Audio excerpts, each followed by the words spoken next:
Alastor, or The Spirit of Solitude, by P B Shelley. Non dum amabum,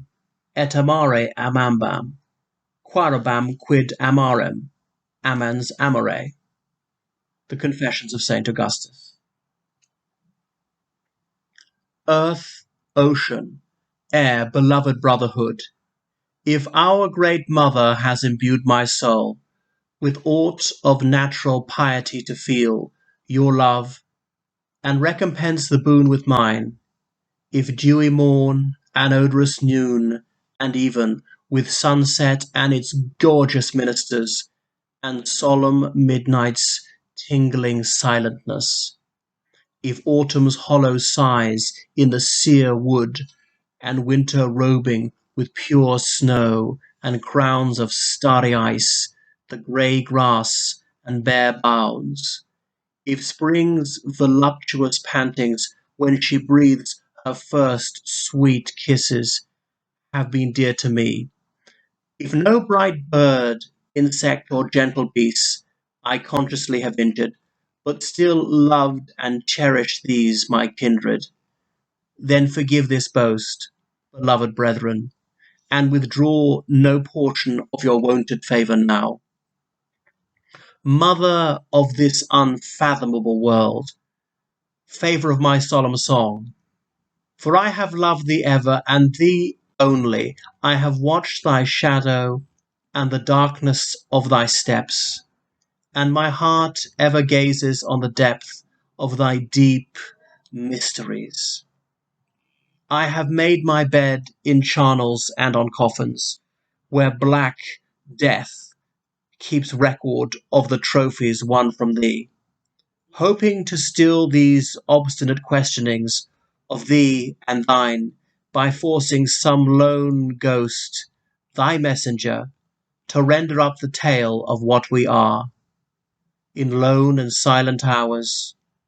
when night makes a weird sound of its own stillness,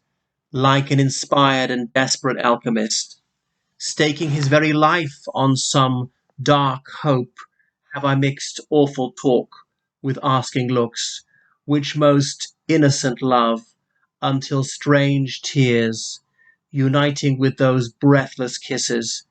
made such magic as compels the charmed night to render up thy charge. And though ne'er yet thou hast unveiled thy inmost sanctuary, enough from incommunicable dream and twilight phantasms, and deep noonday thought hath shone within me, that serenely now and moveless as a long forgotten lyre suspended in the solitary dome of some mysterious and deserted fane, I wait thy breath, great parent, that my strain may modulate the murmurs of the air, and the motions of the forests and the sea, and the voice of living beings, and woven hymns of night and day, and the deep heart of man. There was a poet whose untimely tomb no human hand with pious reverence reared, but the charmed eddies of autumnal winds built o'er his mouldering bones a pyramid of mouldering leaves in the waste wilderness, a lovely youth, no mourning maiden decked with weeping flowers, or votive cypress wreath, the lone couch of his everlasting sleep, gentle and brave and generous, no lorn bard breathed o'er his dark fate one melodious sigh. He lived, he died, he sang in solitude. Strangers have wept to hear his passionate notes, and virgins, as unknown he passed, have pined and wasted for fond love of his wild eyes. The fire of those soft orbs has ceased to burn, and silence, too enamoured of that voice, locks its mute music in her rugged cell. By solemn vision and bright silver dream his infancy was nurtured. Every sight and sound from the vast earth and the ambient air, sent to his heart its choicest impulses, and the fountains of divine philosophy fled not his thirsting lips,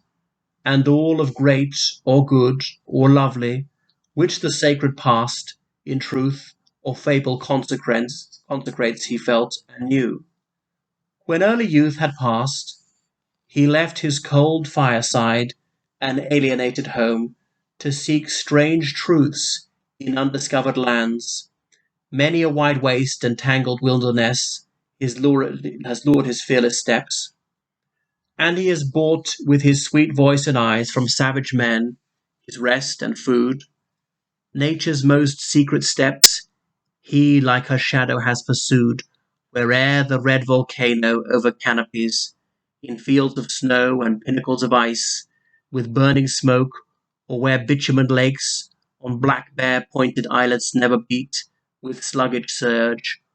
or where the secret caves, rugged and dark, winding among the springs of fire and poison, inaccessible to avarice or pride, their starry domes of diamond and of gold expand above the numberless and immeasurable halls, frequent with crystal column and clear shrines of pearl, and thrones radiant with chrysolite, nor had that scene of ampler majesty than gems or gold, the varying roof of heaven and the green earth, lost in his heart its claims to love and wonder. He would linger long in lonesome vales, making the wild his home, until the doves and squirrels would partake from his innocuous hand his bloodless food, lured by the gentle meaning of his looks, and the wild antelope that start whene'er the dry leaf rustles in the brake,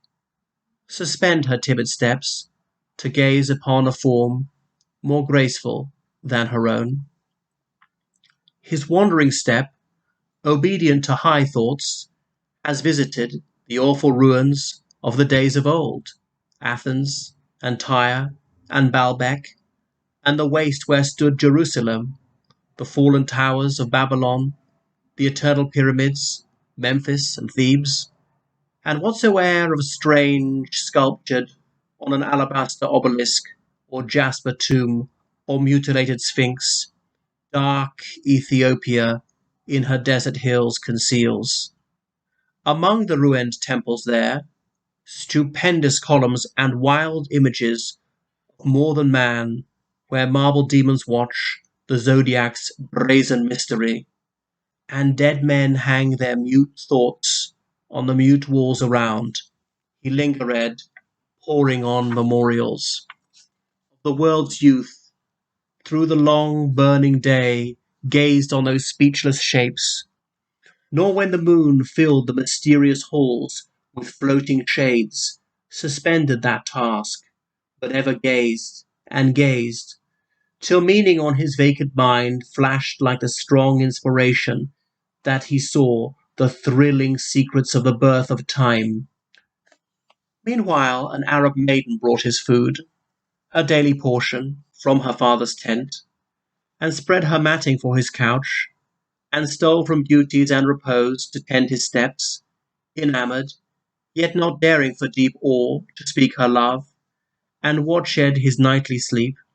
sleepless herself to gaze upon his lips, parted in slumber, whence the regular breath of innocent dreams arose.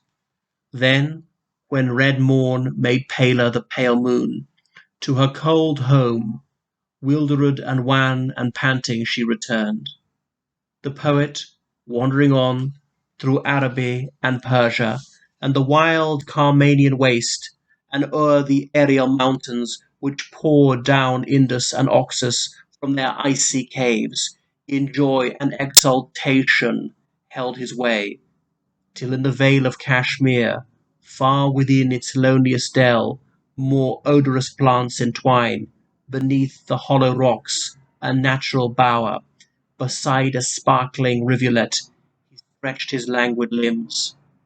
A vision on his sleep there came, a dream of hopes that never yet had flushed his cheek. He dreamed a veiled maid sate near him talking in low, solemn tones.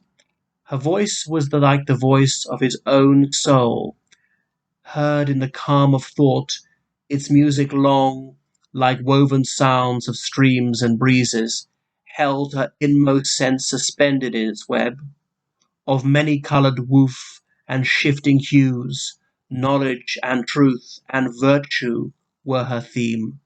and lofty hopes of divine liberty, thoughts the most dear to him, and poesy, herself a poet. Soon the solemn mood of her pure mind kindled through all her frame a permeating fire. Wild numbers then she raised, with a voice stifled in tremulous sobs, subdued by its own pathos. Her fair hands were bare alone, sweeping from some strange harp, strange symphony, and in their branching veins the eloquent blood told an ineffable tale. The beating of her heart was heard to fill the pauses of her music, and her breath tumultuously accorded with those fits of intermitted song. Sudden she rose, as if her heart impatiently endured its bursting burden. At the sound he turned and saw, by the warm light of her own life, her glowing limbs beneath the sinuous veil of woven wind, her outspread arms now bare, her dark locks floating in the breath of night, her beamy bending eyes, her parted lips outstretched and pale and quivering eagerly. His strong heart sank, and sickened with excess of love, he reared his shuddering limbs and quelled his gasping breath, and spread his arms to meet her panting bosom. She drew back a while, then yielding to the irresistible joy, with frantic gesture and short, breathless cry, folded his frame in her dissolving arms. Now blackness veiled his dizzy eyes, and night involved and swallowed up the vision. Sleep, like a dark flood suspended in its course, rolled back its impulse on his vacant brain.